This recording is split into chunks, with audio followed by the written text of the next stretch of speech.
Olá, começa agora o Frutas SA. No programa desta semana, nós vamos falar do ZARC da Macaúba, o zoneamento agrícola de risco climático para a cultura.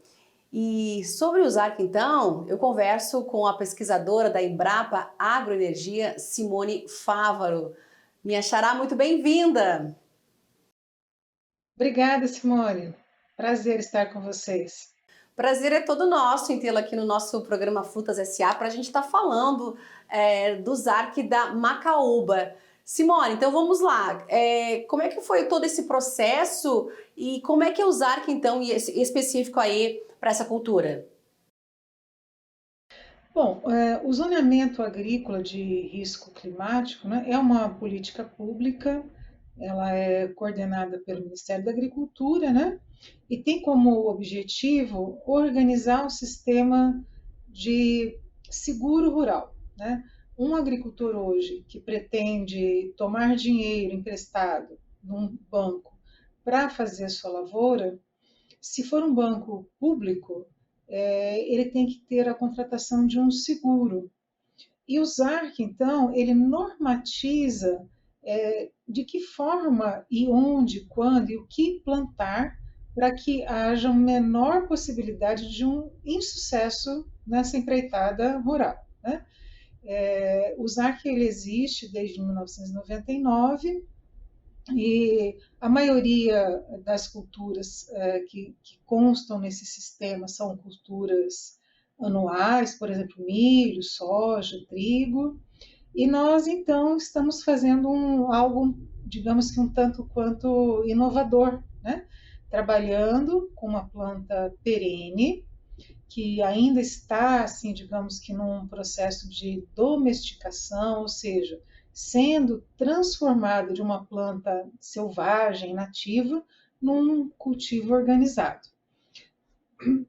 E por que nós entramos por essa seara, né, do ZARC?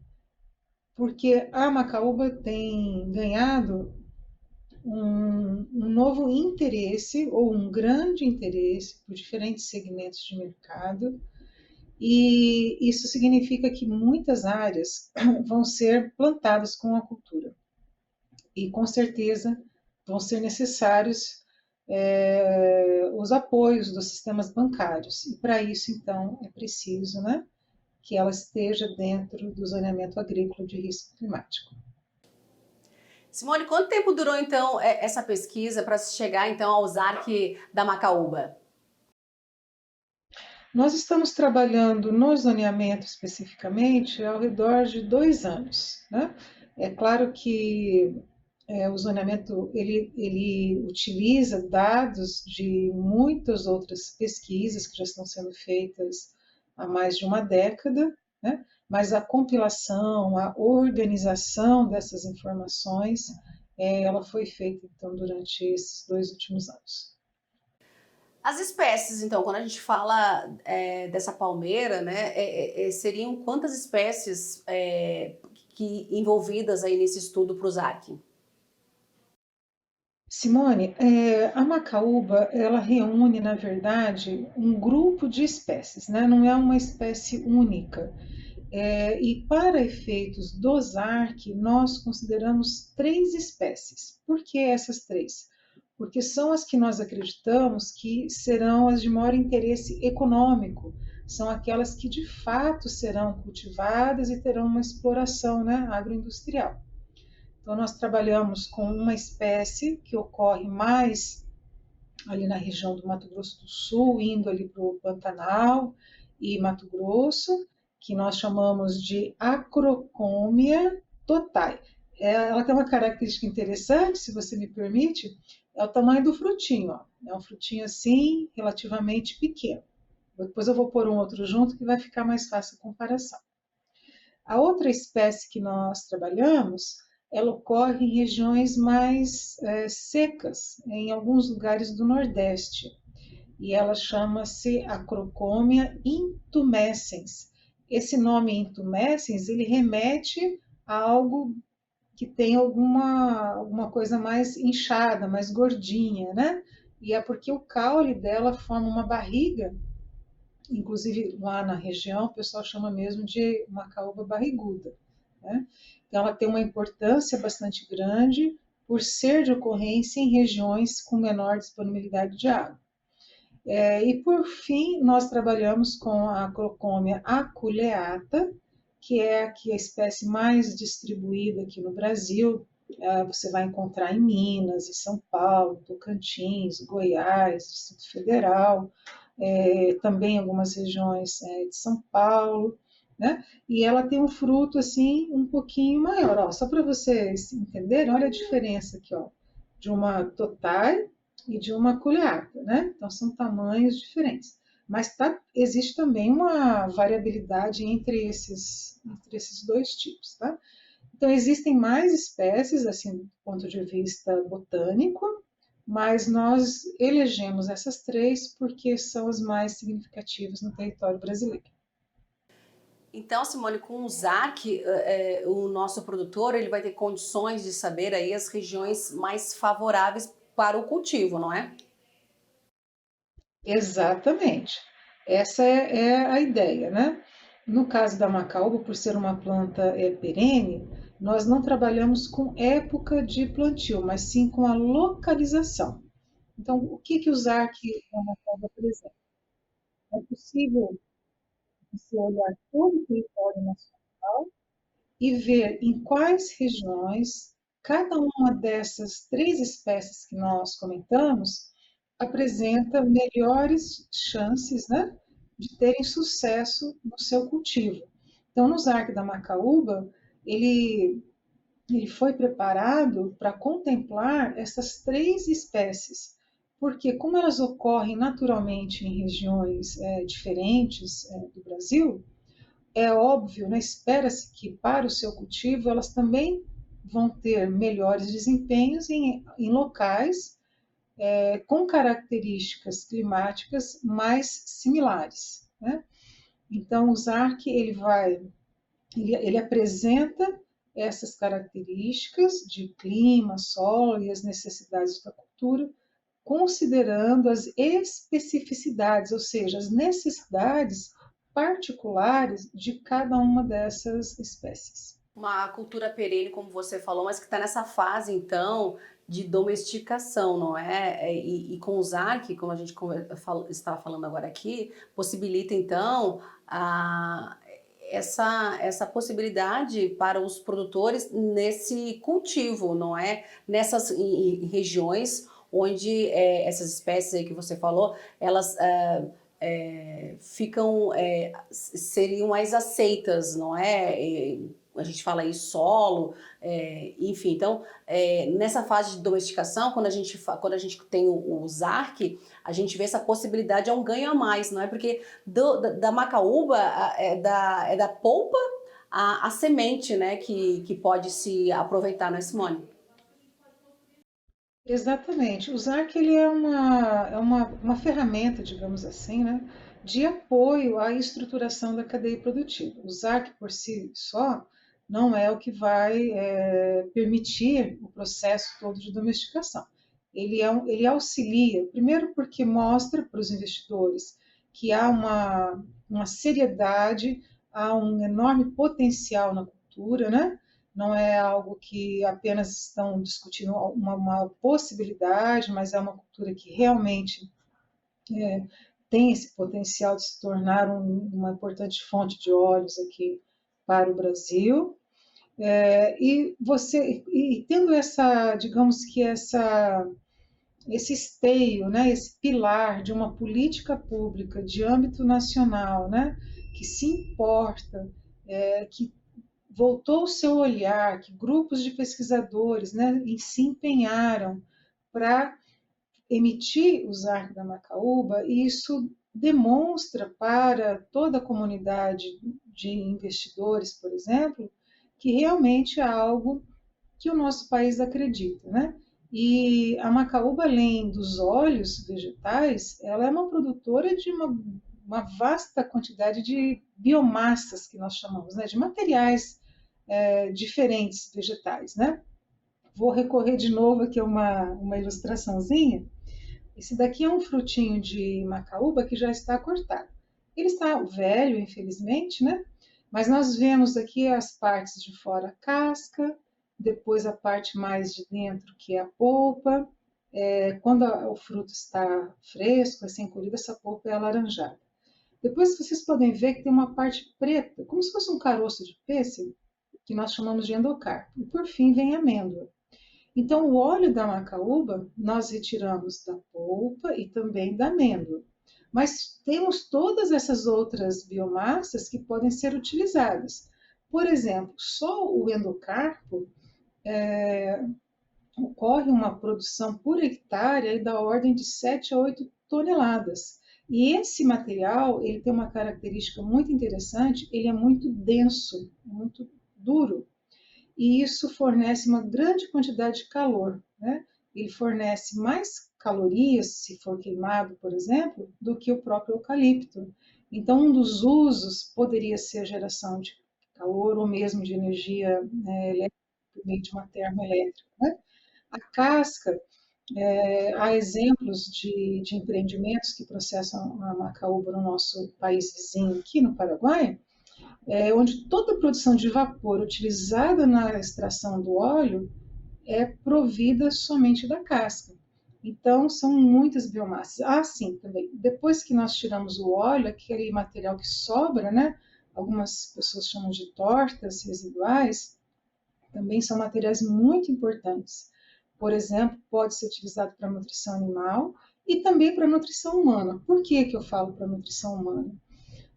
Uma característica muito interessante da macaúba é que ela é uma fruta, né, como a gente está falando hoje de frutas, que é consumida pela fauna silvestre, por roedores, por pássaros. Então, essa fruta, ela não tem nenhuma substância tóxica. E não são só os animais, né? Se a gente for olhar historicamente, a macaúba sempre foi consumida pelas comunidades ou pelos povos nativos aqui do Brasil, sempre fez parte dessa dieta. Então, nós podemos ter um aproveitamento integral desse fruto, sem a necessidade de processos, por exemplo, de detoxificação, como acontecem com outras oleaginosas. Vou dar um exemplo. A própria soja. O farelo de soja, que é utilizado principalmente para a nutrição animal, né, como fonte de proteína, ele precisa passar por um processo de aplicação de alta temperatura para destruir uma substância que, se não for destruída, causa muito mal para os animais. Então, até a soja, que parece, né, tão inocente, tem também alguns problemas. Simone, vou ter que fazer um rápido intervalo comercial, mas daqui a pouco, no próximo bloco, a gente volta a falar aí dos arque da macaúba, viu? Então, não sai daí que já já o Frutas S.A. está voltando.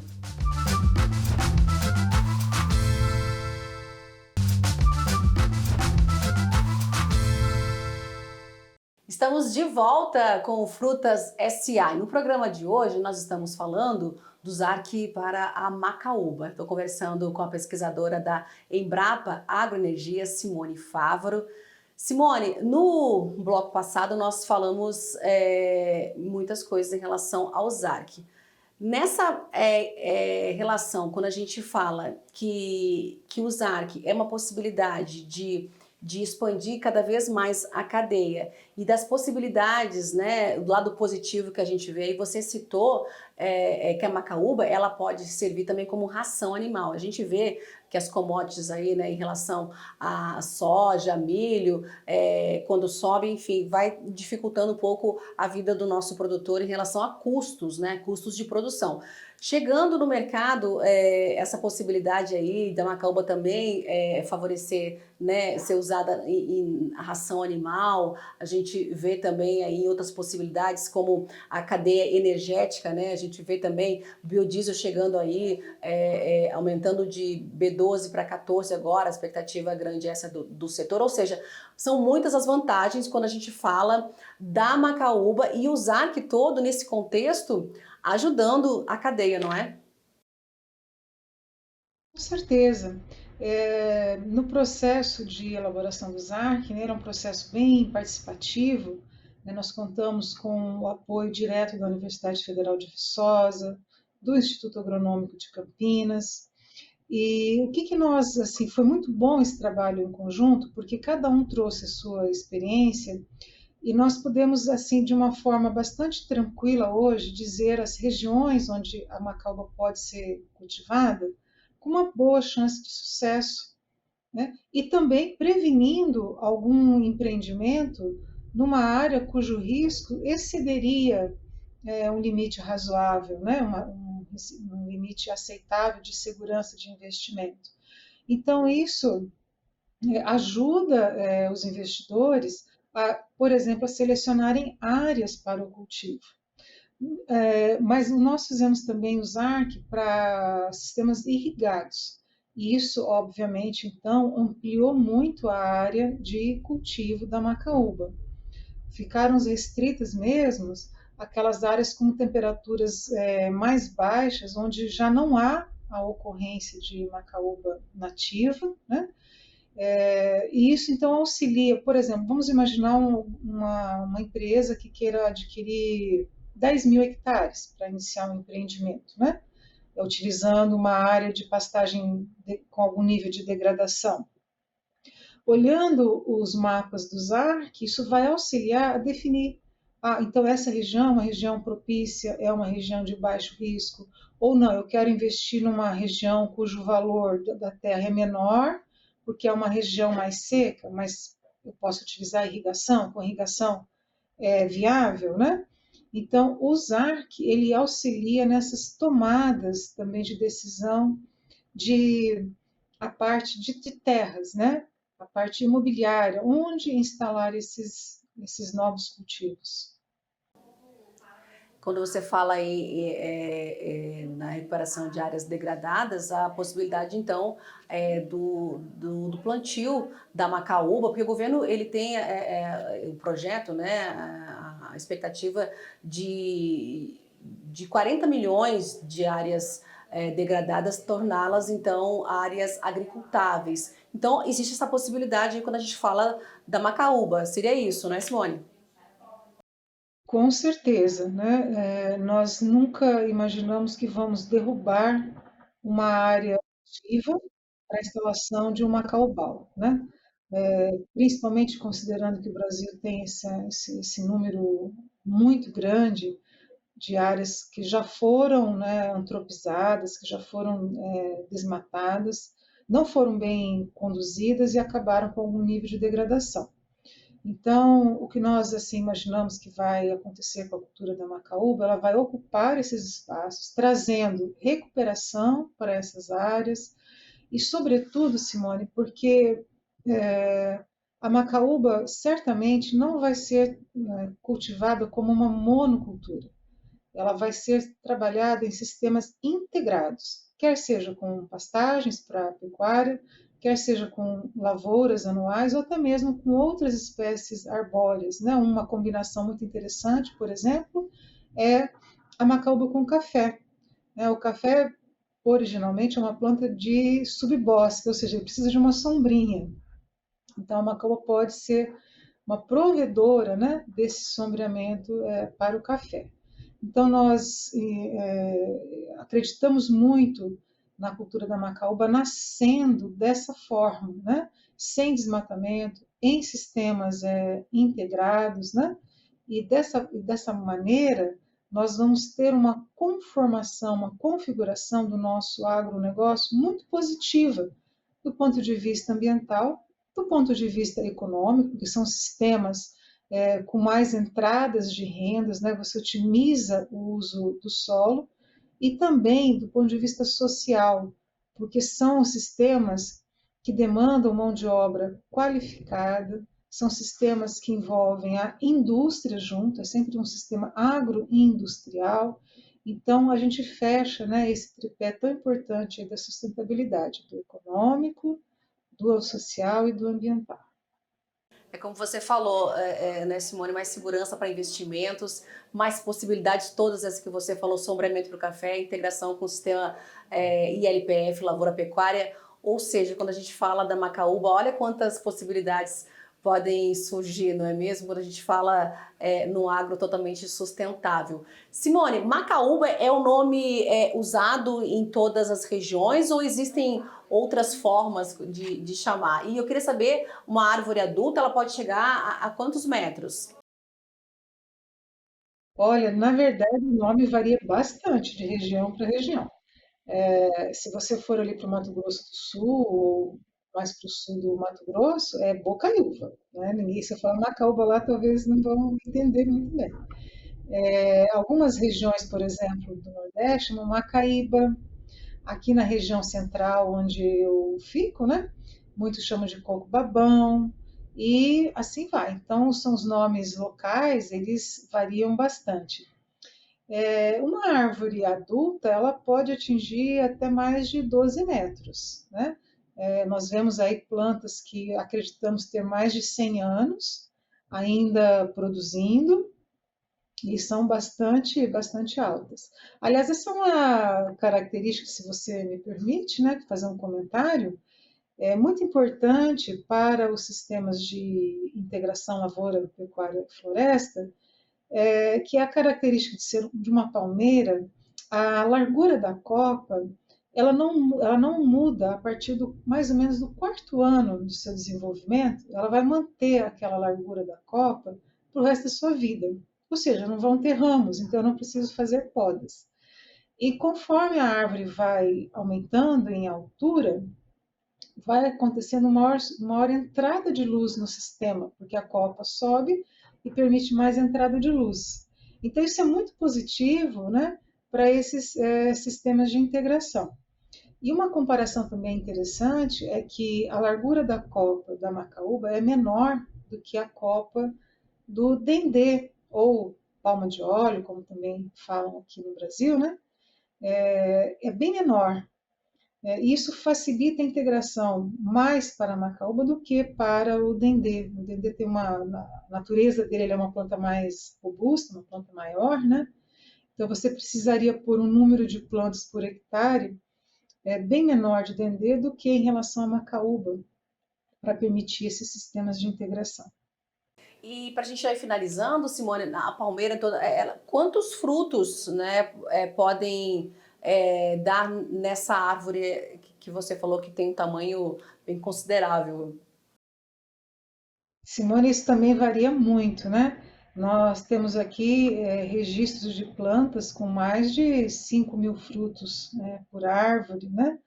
Então, como existe uma variabilidade genética muito grande, e isso é muito bom, é um ponto extremamente positivo para a macaúba, porque permite depois que programas de melhoramento possam ser feitos, né, aproveitando as melhores características de cada árvore, mas varia muito. Em termos, por exemplo, de peso de fruto por árvore, né? Nós temos árvores que podem dar pouquíssimo, como talvez 20 quilos de fruto, mas nós temos registros de árvores com mais de 200 quilos por planta, né? Então, todo esse processo que está sendo feito da domesticação da planta justamente envolve essa etapa de selecionar e de melhorar o que a natureza nos dá, né? E podermos pensar em rendimentos realmente extremamente expressivos, né?